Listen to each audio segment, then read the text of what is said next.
이 아침 주시는 하나님 말씀 다니엘서 4장 19절에서 27절 말씀 합독합니다.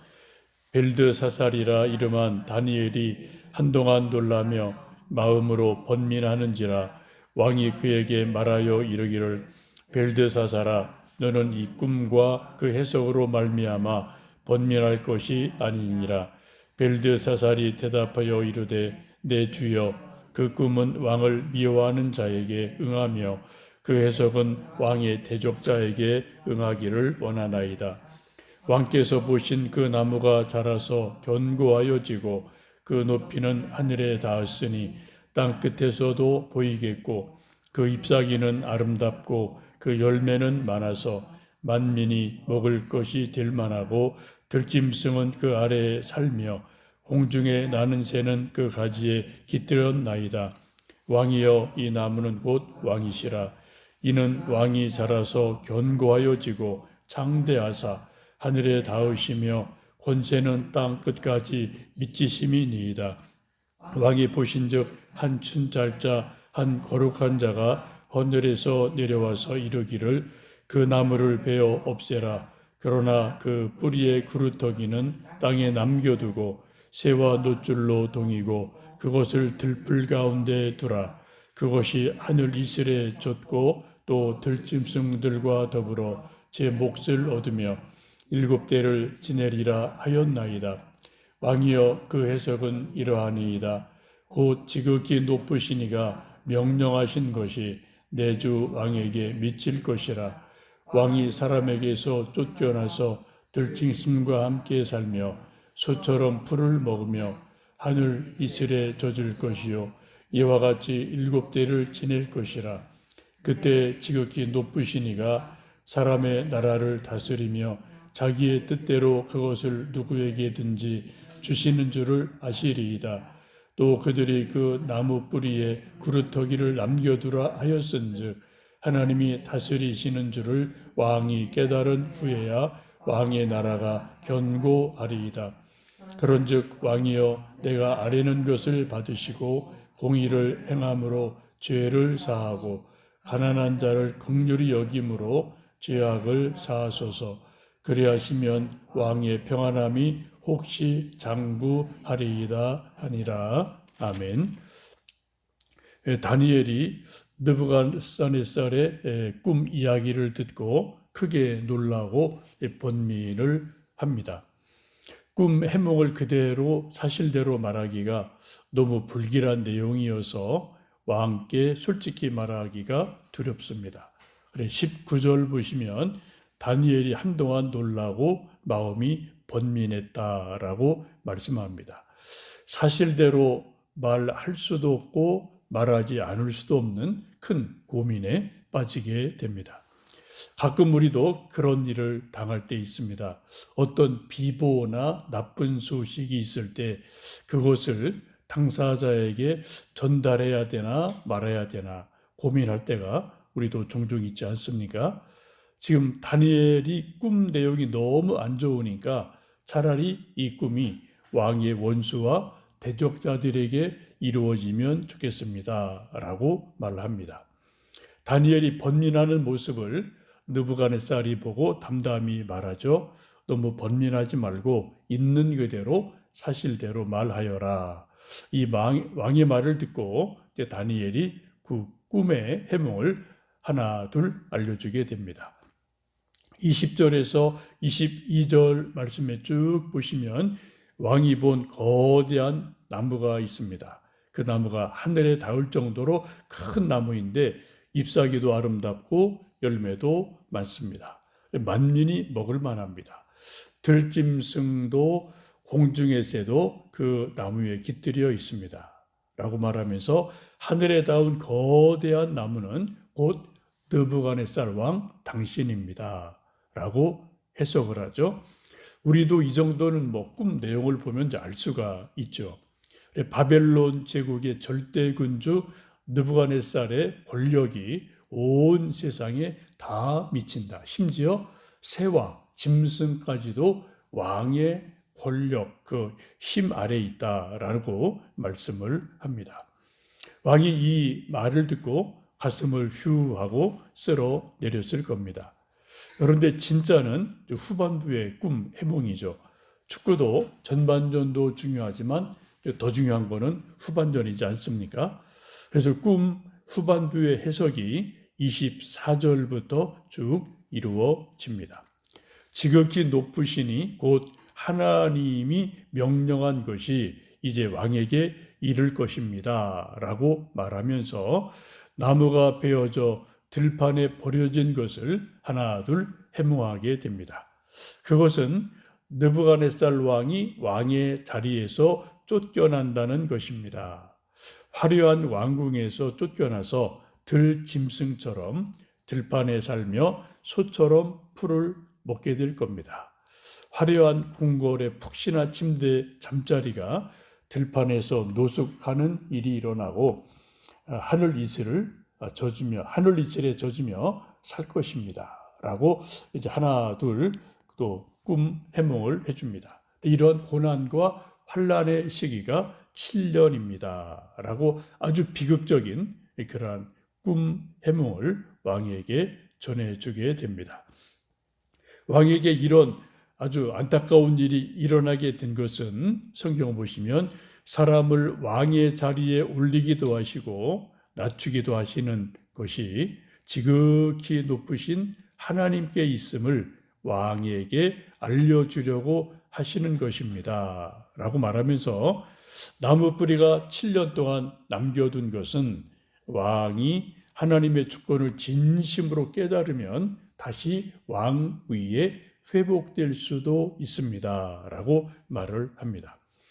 이 다니엘의 꿈 해몽 가운데 가장 중요한 말씀은 26절에 있는 말씀이죠. 26절에 또 그들이 그 나무 뿌리에 구루터기를 남겨두라 하였은즉 하나님이 다스리시는 줄을 왕이 깨달은 후에야 왕의 나라가 견고하리이다. 하나님이 다스리시는 줄을 왕이 깨달은 후에야 왕의 나라가 견고하게 될 것입니다. 라고 말씀합니다. 곧 느부갓네살에게 7년의 환란이 있게 된 이유는 바벨론 제국의 절대 권력을 가진 느부갓네살 왕이 하나님 보실 때 교만하다라고 말씀하는 거죠. 사실 왕이니까 교만할 만하죠. 그런데 하나님께서는 그 교만한 느부갓네살 왕의 교만을 꺾고 겸손하게 만드시려고 7년 동안 큰 환란을 당하게 하시는 것이다. 왕이 이것을 분명히 깨달으면 그 마음을 바꾸면 하나님이 다시 세워주실 것이다 라고 말씀합니다. 성경을 보시면 하나님이 가장 싫어하시는 것 중에 하나가 교만이에요. 잠언 16장 18절에 교만은 패망의 선봉이요 거만한 마음은 넘어짐의 앞잡이니라 라고 말씀합니다. 느부갓네살 왕이 바벨론 제국의 절대 군주이니까 교만할 만하고 또 목에 힘줄만 하기도 합니다. 그러나 그 교만이 지나쳐서 여러 가지 어려운 문제가 생기니까 하나님께서 느부갓네살의 교만을 낮추시고 겸손하게 만드시려고 7년간 들판에서 하늘 이슬을 맞으며 풍찬노숙하고 또 소처럼 풀을 먹고 그렇게 살아가게 될 것이다 라고 말씀합니다. 우리 모든 인생들도 가끔 환난을 당할 때가 있는데 그때 어려운 일, 환난을 당하면 혹시 내가 교만하지 않았나 라고 자기를 돌아보고 성찰하는 시간은 우리 모두에게 중요한 일인 줄 압니다. 이 다니엘의 꿈 해몽을 듣고 느부갓네살이 크게 낙심을 하죠. 그때 낙심한 왕에게 다니엘이 한 가지 중요한 제안을 합니다. 27절에 이렇게 말씀하죠. 그런즉 왕이여 내가 아뢰는 것을 받으시고 공의를 행함으로 죄를 사하고 가난한 자를 긍휼히 여김으로 죄악을 사하소서. 그리하시면 왕의 평안함이 혹시 장구하리이다라고 왕에게 진언을 합니다. 이것을 이제 쉽게 말씀드리면은 왕이 곧 이제 왕 자리에서 폐위돼서 들판에 쫓겨나서 7년간 풍찬 노숙을 하게 되는데, 혹시 이런 일이 빨리 회복되기 위해서는 이렇게 하시면 좋겠습니다 라고 회복의 처방전을 제시를 합니다. 그 내용이 뭔가요? 공의를 행함으로 죄를 사하고 가난한 자를 긍휼히 여김으로 죄악을 사하소서라고 진언을 올립니다. 이 말을 뒤집으면 느부갓네살이 절대 군주이니까 가난한 자를 무시했다는 거죠. 또 왕권을 공의롭게 사용하지 못했다는 겁니다. 이것이 하나님 보실 때 교만이고 죄라고 성경은 말씀합니다. 왕이 자기 마음대로 하는 것 누구도 말릴 수가 없죠. 그런데 전능하신 하나님이 그 교만한 왕의 교만을 꺾기 위해서 이러한 어려운 환난을 주셨다라고 말씀하면서 이제 공의를 행하고 긍휼을 베풀면 죄 용서 받을 수도 있겠습니다 라고 권면을 하게 됩니다. 공의를 행하고 긍휼을 행하는 것은 오늘 말씀을 보시면 교만을 제거하고 회복해야 하는 가장 좋은 처방전이라고 다니엘은 왕에게 말씀을 전하고 있습니다. 우리 성도 여러분, 성경에 보시면 하나님이 기뻐하시는 것이 많이 있는데 그 중에 아주 앞서는 것이 공의를 행하고 긍휼을 베푸는 것입니다. 우리 모두 완벽하진 않지만 조금이라도 오늘 하루 살면서 공의를 행하고 또 긍휼을 행함으로 오늘 하나님 앞에서 겸비한 삶을 살아가는 우리 모두 되기를 주님의 이름으로 축복합니다. 살아계신 아버지 하나님, 날씨가 많이 추워졌습니다. 이른 새벽 깨우며 하나님 앞에 나와 말씀 읽고 말씀 묵상합니다. 우리도 때로 알 수 없는 신기한 꿈을 꾸고 또 때로는 불길한 꿈, 때로는 좋은 길몽을 꾸기도 합니다. 그 꿈이 우리 인생에게 이러한 저러한 영향을 줄 때가 있고 때로는 하나님의 뜻이 담긴 신령한 꿈이 될 수도 있습니다. 하나님, 우리에게 주신 하나님의 꿈과 비전이 우리 인생을 하나님 앞으로 바르게 이끌어가는 귀한 도구 되도록 우리를 사용해 주옵소서. 하나님 아버지, 다니엘을 통해 왕에게 주신 것처럼 교만을 꺾으시고 하나님 공의를 행하며 또 긍휼을 베풀라고 하나님 말씀합니다. 이 나라 이 땅에도 하나님의 공의가 이루어지고 하나님의 긍휼이 이루어지기 원합니다. 오늘 하루 살며 조금이라도 우리들도 공의를 행하고 긍휼을 베풀며 살아갈 수 있도록 주님 은총 베풀어 주옵소서. 세우신 교회 주님 든든히 붙들어 주시고 우리 가정, 일터, 연로하신 부모님들, 우리 또 자녀들, 학생들 어디 있든 늘 하나님 능력의 손으로 붙드셔서 환난 많고 혼란 많은 이 세상에서 믿음으로 승리할 수 있도록 은혜를 더하여 주옵소서.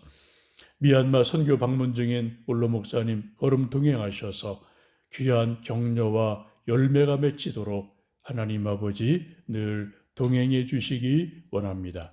예수님의 이름으로 기도하옵나이다. 아멘.